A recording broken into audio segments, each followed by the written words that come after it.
432 পৃষ্ঠার 4 দাগের প্রশ্নগুলোর সমাধান নিয়ে আলোচনা করছি। প্রথম প্রশ্নটাতে বলেছে বার্ষিক সরল সুদের হার 4% থেকে 3/4% হওয়ায় এক ব্যক্তির বার্ষিক আয় 60 টাকা কম হয়, ওই ব্যক্তির মূলধন কত? আমরা এখানে মূলধনটাকে যদি পি ধরে নিই তাহলে লিখতে পারি পি ইন্টু 1 ইন্টু 4 মাইনাস 3/4, এর নিচে 100, এখানে যেহেতু শতাংশ তাহলে নিচে 100 লিখব = 60। আমরা এখানে কি করলাম, এটাকে ভাঙিয়ে নিলাম, তাহলে পি ইন্টু 1 ইন্টু এখানে 4 মাইনাস এখানে 3, এটাকে ভাঙালে কত হবে 15/4, আর নিচে 100 = 60 হবে। যেখানে 100টাকে পরের লাইনে আমরা কী করবো, 60-এর সঙ্গে গুণ করে দিলে এখানে 6000 হয়ে যাবে, আর এটা লসাগু করলে হবে 16 বিয়োগ 15/4, অর্থাৎ পি ইন্টু এখানে দেখো 16 থেকে 15 বিয়োগ করলে 1 হবে, তাহলে পি ইন্টু 1/4 = 6000, যেখানে পি এর মান হবে কত, 4টা এখানে এসে গুণ হয়ে 24000 হয়ে যাবে, অর্থাৎ মূলধন কত হচ্ছে বা আসল কত হচ্ছে আমাদের 24000 টাকা। 2 নম্বরে বলেছে বার্ষিক নির্দিষ্ট শতকরা চক্রবৃদ্ধি হার সুদের কিছু টাকা n বছরে দ্বিগুণ হলে কত বছরে 8 গুণ হবে? যেহেতু n বছরে দ্বিগুণ হয় তাহলে আমরা লিখব P into 1 plus r/100 to the power n = 2p, অর্থাৎ মূলধন যদি আমাদের পি হয় তাহলে এখানে চক্রবৃদ্ধি যেটা সমূল হবে, সমূল চক্রবৃদ্ধি সেটা হবে দ্বিগুণ অর্থাৎ 2p। সেক্ষেত্রে পিপি বোথ সাইড থেকে কেটে গেলে 1 plus r/100 to the power n = 2, বা 1 প্লাস r/100 = কী হবে 2 টু দি পাওয়ার 1/n হয়ে যাবে। তাহলে এখানে আমরা একটা মান বের করে নিলাম 1 প্লাস r/100 এর মান। এখন যেহেতু এখানে 8 গুণ করতে হবে তাহলে আমরা লিখব P into 1 plus r/100 to the power m। আমরা কত বছরে 8 গুণ হবে সেটাকে m যদি ধরে নিই তাহলে এখানে আমরা লিখব P into 1 plus r/100 to the power m = 8p, অর্থাৎ m বছরে 8 গুণ হবে। সেক্ষেত্রে পিপি দুই দিক থেকে সরে গেলে 1 plus r/100 to the power m = 8, বা আমরা এখানে 1 প্লাস r/100 এর মানটা বের করেছিলাম 2 টু দি পাওয়ার 1/n, তাহলে এখানে লিখব 2 টু দি পাওয়ার 1/n এর পাওয়ার হচ্ছে m = 8কে ভাঙালে 2 to the power cube হয়ে যাবে। এবার এটাকে আমরা সরিয়ে দিচ্ছি, ব্র্যাকেটটা সরিয়ে দিলে 2 টু দি পাওয়ার m/n হয়ে যাবে = 2 টু দি পাওয়ার 3। তাহলে এখানে দেখো একই জিনিসের পাওয়ার যদি থাকে আলাদা আলাদা তাহলে পাওয়ার দুটো সমান হয়ে যায়, তাহলে m/n = কী হচ্ছে 3, যেখানে m এর মান কী হবে 3n, অর্থাৎ আমরা দেখতে পাবো যদি n বছরে দ্বিগুণ হয় তাহলে 3n বছরে আমাদের 8 গুণ হবে। 3 নম্বরে বলেছে x+2 এবং x-3 এর মধ্য সমানুপাতি x হলে x এর মান কত হবে? তাহলে যেহেতু মধ্য সমানুপাতি x বলা হয়েছে এই দুটোর, আমরা লিখতে পারি x² = x+2 ইন্টু x-3। এবার আমরা এই অংশটুকু গুণ করে দিচ্ছি, তাহলে x² কী হবে x² + 2x - 3x - 6, আমরা এই অংশটা গুণ করলাম। এবার এইটাকে ক্যালকুলেশন করলে কী আসবে, x² দেখো x² এখানে 2x - 3x যেটা করলে হবে -x -6 হয়ে যাবে। এখন আমরা x জাতীয় রাশিগুলোকে বাঁ দিকে নিয়ে চলে আসছি, তাহলে x² - x² প্লাস x -6 হয়ে যাবে, যেখানে x² কেটে গেলে x -6 হবে। তাহলে আমরা মানটা পেয়ে গেলাম, x এর মান হচ্ছে 6। এরপরে এখানে 4 নম্বরটা হচ্ছে x² - x = k into 2x - 1 সমীকরণের বীজ দুটির সমষ্টি শূন্য হলে k এর মান কত হবে? আমরা কি করলাম, যেটুকু দেওয়া আছে সেটা নিয়ে নিলাম, এখানে নিয়ে x² - x এটাকে বাঁ দিকে নিয়ে আসলাম, তাহলে -k ইন্টু 2x - 1 = 0 হয়ে যাবে। এবার আমরা k দিয়ে এই অংশটাকে গুণ করে দেবো, তাহলে x² - x -2kx এখানে প্লাস k হয়ে যাবে = 0। এবার আমরা এই অংশটুকু থেকে xকে কমন নিয়ে নেব, তাহলে x² - x ইন্টু 1 + 2k হয়ে যাবে প্লাস k = 0। আমাদের কি বলেছে সমীকরণের বীজ দুটি সমষ্টি শূন্য, তাহলে শূন্য যদি হয় সমীকরণের, এখানে আমরা যে সমীকরণটা নিয়েছি এখানে আমরা সমীকরণের ক্ষেত্রে এটা হচ্ছে আমাদের কি b, এখানে a মানে 1, এখানে c মানে হচ্ছে k, তাহলে আমাদের বীজদ্বয়ের সমষ্টির সূত্র কি জানি -b/a, এখানে b কত হচ্ছে -1, এখানে -1 + 2k, তাহলে আমরা মাইনাস ইন্টু -1 + 2k বাই এর মান হচ্ছে 1, তাহলে আমরা এখানে নিচে 1 লিখবো, এখানে মাইনাসে মাইনাসে প্লাস হয়ে যাবে, অর্থাৎ 1 + 2k = 1 × 0 মানে 0 হয়ে যাবে, বা 2k = -1, বা k এর মান হয়ে যাবে -1/2। 5 নম্বরে বলেছে ও কেন্দ্রীয় বৃত্তের এ বি জ্যা বি বিন্দুতে অঙ্কিত স্পর্শক বর্ধিত এ ও কে টি বিন্দুতে ছেদ করে কোণ B A T equals to 21 degree হলে কোণ বি টি এর মান কত হবে।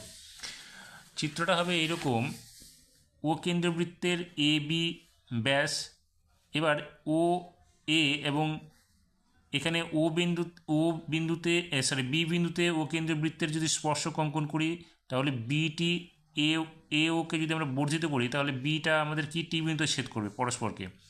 এখন আমাদের প্রশ্ন দেওয়া আছে যে কোণ বি এ ও 21 ডিগ্রি, আমাদের বের করতে হবে কোণ বিটি এর মান কত। এক্ষেত্রে আমরা দেখতে পাচ্ছি ত্রিভুজ এ বি ও এর ক্ষেত্রে ও এ এবং ও বি একই বৃত্তের ব্যাসার্ধ, সেক্ষেত্রে আমাদের কোণ এ এবং কোণ বিটা সমান হবে 21 ডিগ্রি 21 ডিগ্রি করে। অতএব আমরা এই কোণটা কি বি ও টিকে নিতে পারি, কি হবে এই ত্রিভুজের বহিস্থ কোণ এটা, অতএব এই দুটো কোণের সমষ্টি হবে এটা, অর্থাৎ 21 ডিগ্রি প্লাস 21 ডিগ্রি মানে হচ্ছে এটা 42 ডিগ্রি হয়ে যাবে। এক্ষেত্রে আমরা কি পেলাম, বি ও টি এর মান হচ্ছে 42 ডিগ্রি।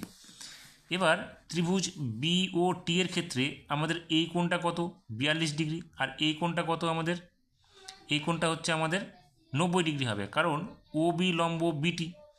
সেক্ষেত্রে আমরা কি করব, 180 ডিগ্রি মাইনাস এখানে কোণ বি ও টি প্লাস কোণ ও বিটি, তাহলে আমরা এখানে লিখে দেবো বিটি, এখানে বিটি ওর মানটা, বিটি ওর মান কী হবে 180 ডিগ্রি মাইনাস ও বিটি যার মান হচ্ছে 90 ডিগ্রি হবে, এবং প্লাস বিওটি যেটা বের করেছি আমরা 42 ডিগ্রি। এবার আমরা 180 ডিগ্রি বিয়োগ এই দুটো যোগ করলে হবে 132 ডিগ্রি, 180 ডিগ্রি থেকে 132 ডিগ্রি বাদ দিলে কত হবে 48 ডিগ্রি। এবার যে কোণটা বিটিও যদি 48 হয় আমাদের বিটি এ কোণটা একই কোণ হবে, সেক্ষেত্রে বিটি এ কোণ হবে 48 ডিগ্রি। 6 নম্বরে বলেছে ও কেন্দ্রীয় বৃত্তের এ বি ব্যাস এবং সিডিকে যে কোনো একটি জ্যা বর্ধিত এ বি ও সিডি বৃত্তের বাইরে ই বিন্দুতে ছেদ করে কোণ এ ও ডি 140 ডিগ্রি এবং কোণ সি এ বি 50 ডিগ্রি হলে বিইডির মান কত হবে, অর্থাৎ কোণ বিইডির মান কত হবে। এবার আমরা কি দেখতে পাচ্ছি এখানে এখানে ও কেন্দ্র বৃত্তের এ বি ব্যাস এবং সিডি একটা জ্যা, এই এ বি এবং সিডিকে যদি আমরা বর্ধিত করি সেটা ই বিন্দুতে ছেদ করে, যেখানে মান দুটো দেওয়া আছে সি এ ও বা সি এ বি এর মান দেওয়া আছে 50 ডিগ্রি এবং এ ও ডি এর মান দেওয়া আছে 140 ডিগ্রি। তাহলে এটা যদি 140 ডিগ্রি হয় তাহলে এটা কত হবে, 40 ডিগ্রি হবে। এবার এটা 50 ডিগ্রি, এটা 140 ডিগ্রি, আমাদের এই কোণটার মান কত হবে। এই কোণটার মান দেখতে গেলে আমরা যদি দেখি এটা হচ্ছে পরিধিস্থ কোণ আর এই কোণটা হচ্ছে কি আমাদের কেন্দ্রস্থ কোণ, তাহলে কেন্দ্রস্থ কোণের এই পুরোটা এই কেন্দ্রস্থ কোণের অর্ধেক হবে এটা, তাহলে আমরা লিখব কোণ এসিডি, কোণ এসিডির মান কি, এবার কোণ এসিডির মান আমরা যদি দেখি কোণ ও ডি সি এই কোণটা কী হবে, আমরা প্রথমে এসিডির মানটা বের করবো এইভাবে, হাফ ইন্টু কোণ কেন্দ্রস্থ কোণ এ ও ডি এর, অর্থাৎ এখানে এটার মান কত হবে 360 ডিগ্রি মাইনাস 140 ডিগ্রি হবে, পুরোটা কত 360 ডিগ্রি, তার থেকে যদি আমরা 140 ডিগ্রি বাদ দিই তাহলে এই পুরো অংশটার কোণটা আমরা পেয়ে যাব।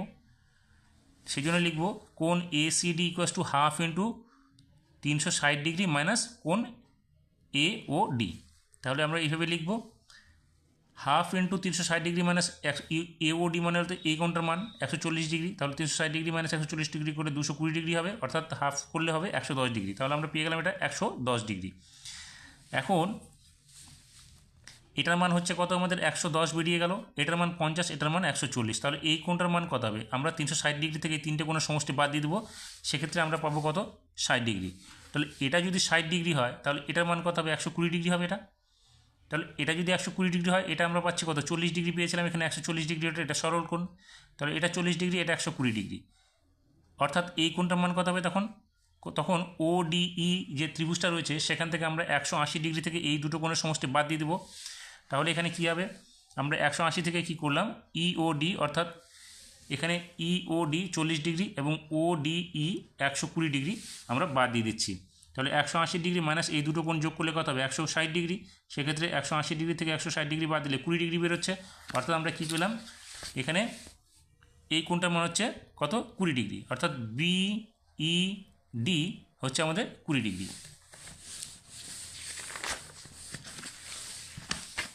7 নম্বর অঙ্কটাতে বলেছে ত্রিভুজ এ বি সি এর কোণ এ ইকুয়াস টু 90 ডিগ্রি এবং এডি লম্ব বিসি এসি ইকুয়াস টু 15 সেমি, এ বি ইকুয়াস টু 20 সেমি, বিসি ইকুয়াস টু 25 সেমি হলে এডি এর মান কত?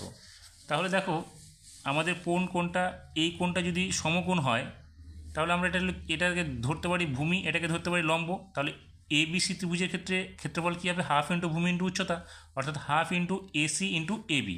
তাহলে আমরা একটা লিখলাম এটা। অপরপক্ষে আমরা যদি এটাকে যদি ভূমি ধরি তাহলে এটা হচ্ছে আমাদের কি, এডিটা হচ্ছে আমাদের লম্ব বা উচ্চতা। তাহলে হাফ ইন্টু ভূমি ইন্টু উচ্চতা আমরা আবার লিখতে পারি হাফ ইন্টু ভূমি বলতে বিসি ইন্টু উচ্চতা হচ্ছে এডি। তাহলে আমরা এইভাবে লিখব। এবার দুই দিক থেকে হাফ হাফ কেটে গেল, হাফ হাফ কেটে গেলে কী থাকবে? এসি ইন্টু এবি আর বিসি ইন্টু এডি। তাহলে এসি এবং এবির মান আমাদের দেওয়া আছে, এসি এবং এবির মান। তাহলে এসি কত? 15, এবির মান 20। তাহলে 15 ইন্টু 20 ইকুয়াস টু বিসি, বিসির মান কত আছে? 25। তাহলে 25 ইন্টু এডি, যেখানে এডির মান কী হবে? 15 গুণ 20 বাই 25 হয়ে যাবে। আমরা কাটাকাটি করলে এর মান পাবো হচ্ছে 12 সেমি। তাহলে আমরা এডির মান কত পেলাম? 12 সেমি পেয়ে গেলাম। 8 নম্বর অঙ্কটাতে বলেছে একটি লম্ববৃত্তাকার শঙ্কুর পার্শ্বতলের ক্ষেত্রফল ভূমির ক্ষেত্রফলের √5 গুণ হলে শঙ্কুটির উচ্চতা ও ব্যাসার্ধের অনুপাত কত হবে? তাহলে লম্ববৃত্তাকার শঙ্কুর পার্শ্বতলের ক্ষেত্রফলের সূত্র কি? পাই আর এল সমান চিহ্ন দিয়ে আমরা লিখতে পারি ভূমির ক্ষেত্রফল অর্থাৎ পাই আর স্কোয়ার ইন্টু √5। এখান থেকে পাই আর সরে গেলে এল ইকুয়াস টু কী হবে? R into √5। আবার এলের মান কী হবে? যেহেতু এটা লম্ববৃত্তাকার শঙ্কু সেক্ষেত্রে এলের পরিবর্তে আমরা লিখতে পারি √h² plus R square equals to কী হবে? R into √5। এবার আমরা বোধ দিক মানে উভয় দিকে যদি বর্গ করে দিই তাহলে রুটটা সরে যাবে, এখানে h² plus R square equals to কী হবে? √5টা সরে গিয়ে 5r² হয়ে যাবে। এবার আমরা এই আর স্কোয়ারটাকে বাঁ দিকের আর স্কোয়ারটা যদি ডান দিকে নিয়ে আসি তাহলে এটা মাইনাস হয়ে যাবে, অর্থাৎ h² ইকুয়াস টু 4r² হয়ে যাবে, বা h² বাই আর² করলে 4/1 হয়ে যাবে। সেক্ষেত্রে আমরা যদি স্কোয়ারটাকে সরিয়ে দিই তাহলে h/r ইকুয়াস টু এটা রুট হয়ে যাবে, অর্থাৎ 2/1 হয়ে যাবে, বা h/r হয়ে যাবে 2:1, অর্থাৎ উচ্চতা এবং ব্যাসার্ধের অনুপাত কত হলো? 2:1 হলো। 9 নম্বরে বলেছে সমান ব্যাস ও সমান উচ্চতা বিশিষ্ট নিরেট লম্ববৃত্তাকার চোঙ, নিরেট লম্ববৃত্তাকার শঙ্কু এবং নিরেট গোলকের আয়তনের অনুপাত নির্ণয় করো। যেহেতু সমান ব্যাস এবং সমান উচ্চতা তাহলে প্রত্যেকটার ক্ষেত্রে ব্যাস যদি সমান হয় উচ্চতাও সমান হবে, অর্থাৎ এখানে আমি যদি ব্যাসার্ধ আর ধরি তাহলে ব্যাসটা কত হবে? 2r। এর ক্ষেত্রে উচ্চতা হচ্ছে 2r। শঙ্কুর ক্ষেত্রেও তাই, ব্যাসার্ধ আর ধরলে ব্যাস হচ্ছে 2r, উচ্চতাটা আমাদের 2r হচ্ছে। আর গোলকের ক্ষেত্রে ব্যাস আর ব্যাস, এখানে ব্যাসটা যদি আমরা 2r ধরি, ব্যাসটা 2r হলে উচ্চতারও 2rই হচ্ছে, সবার ক্ষেত্রে একই হচ্ছে। সেক্ষেত্রে যেহেতু আয়তন বলেছে, চোঙের আয়তনের ক্ষেত্রে কি? πr²h, আর লম্ববৃত্তাকার শঙ্কুর আয়তনের ক্ষেত্রে 1/3 πr²h, এবং গোলকের ক্ষেত্রে আমাদের হচ্ছে 4/3 πr³। এবার আমরা কি করব? এখানে এইচের মানটা আমরা বসাবো, কারণ আর এর মান তো আমাদের দরকার নেই। এখানে দেখো প্রত্যেকের কাছ থেকে কিন্তু পাই সরে যাচ্ছে, পাই সরে গেলে এখানে কি হচ্ছে? r² ইন্টু এইচের মান হচ্ছে 2r, তাহলে r² ইন্টু 2r লিখবো প্রথমটার ক্ষেত্রে। দ্বিতীয়টার ক্ষেত্রে কি? 1/3 πr² এসেছিল, পাইটা সরে গেলে 1/3 r² ইন্টু এইচের মান হচ্ছে কত? 2r হবে। আর গোলকের ক্ষেত্রে তো ঠিকই আছে, তাহলে পাইটা সরে গিয়ে এখানে থাকবে 4/3 r³। এবার আমরা যদি এটাকে ক্যালকুলেশন করি, দেখো 2r³ হবে এই জায়গাটা, টু এখানে কী হবে? 2r³/3 হবে, এখানে 4r³/3 হবে। এখন আমরা প্রত্যেকের কাছ থেকে r³ সরিয়ে দিলে এখানে পাবো কত? 2:2/3:4/3। সেক্ষেত্রে প্রত্যেককে আমরা 3 দিয়ে যদি গুণ করি তাহলে এখানে কত হবে? 3 দুগুণে 6, এখানে 3 চলে গেলে এখানে 2 থাকবে, এখানে 3 চলে গেলে এখানে 4 থাকবে। অর্থাৎ এটাকে যদি আমরা আরও ছোটো করে দিই তাহলে কত হবে? 3:1:2। তাহলে আমরা পেয়ে গেলাম অনুপাতটা। 10 নম্বরে বলেছে tan 4θ into tan 6θ equals to 1 হলে tan 5θ মান কত? আমরা tan 4θ into tan 6θ equals to 1 নিয়ে নিলাম, এখান থেকে tan 4θ ইকুয়াস টু কী করলাম? 1/tan 6θ করে দিলাম। tan 4θ ইকুয়াস টু কী হবে? 1/tan θ মানে হচ্ছে cot θ, সেক্ষেত্রে আমরা লিখব cot 6θ। এবার আমরা এই cot 6θটাকে কী করবো? পুরো কোণে ভাঙাবো, তাহলে tan 4θ ইকুয়াস টু কী হবে? tan 90 ডিগ্রি মাইনাস 6θ হয়ে যাবে, যেটা হবে cot θ, অর্থাৎ tan 90 ডিগ্রি মাইনাস থিটা মানে হচ্ছে cot θ। এক্ষেত্রে হচ্ছে cot θটার পরিবর্তে আমরা লিখব অতএব tan 90 ডিগ্রি মাইনাস 6θ। তাহলে tan বোথ সাইড থেকে সরে গেলে 4θ ইকুয়াস টু কী হবে? 90 ডিগ্রি মাইনাস 6θ। এই মাইনাস 6θটা বাঁ দিকে নিয়ে আসলে 4θটার সঙ্গে যোগ হয়ে tan θ হয়ে যাবে, অর্থাৎ tan θ ইকুয়াস টু কী হবে? 90 ডিগ্রি, যেখানে থিটার মান হবে 9 ডিগ্রি। এবার আমাদের এখানে কি বলেছে? tan 5θ মান বের করতে বলেছে, তাহলে tan 5θ মানে হচ্ছে tan 5 ইন্টু 9 ডিগ্রি, অর্থাৎ tan 45 ডিগ্রি। tan 45 এর মান কত? 1, আমরা পেয়ে গেলাম। 11 নম্বরে বলেছে 2 sin theta into cos theta equals to cos theta হলে থিটার মান কত? তাহলে 2 sin theta into cos theta equals to cos theta. দেখো কস থিটা দুই দিক থেকে সরে গেলে বা 2 sin theta equals to cos theta by cos theta হবে, সেক্ষেত্রে কস থিটা কেটে গিয়ে 1 হবে। তাহলে সাইন থিটার মান কী হবে? 1/2 হয়ে যাবে। Sine theta equals to sine হাফের মান কত? সাইন 30। তাহলে সাইন ধরে গেলে থিটার মান কত হচ্ছে? 30 ডিগ্রি হচ্ছে। 12 নম্বরে বলেছে u i equals to x i minus 25/10, যেখানে summation of f i u i equals to 20 এবং summation of f i equals to 100 হলে এক্স বার অর্থাৎ যৌগিক গড়ের মানটা আমাদের বের করতে বলেছে। তাহলে আমরা লিখতে পারি x bar equals to a plus summation of f i x i by summation of f i into h. তাহলে এর মান কত হবে? 25। তাহলে 25 plus summation of f i x i এর মান হচ্ছে 20 আর সামেশন অফ এফ আই এর মান হচ্ছে 100 ইন্টু এইচ এর মান কত? 10। তাহলে দেখো এখানে একটা শূন্য, এখানে একটা শূন্য, একটা শূন্য কেটে গেলে 25 যোগ 2 হবে, যেখানে মান হবে 27।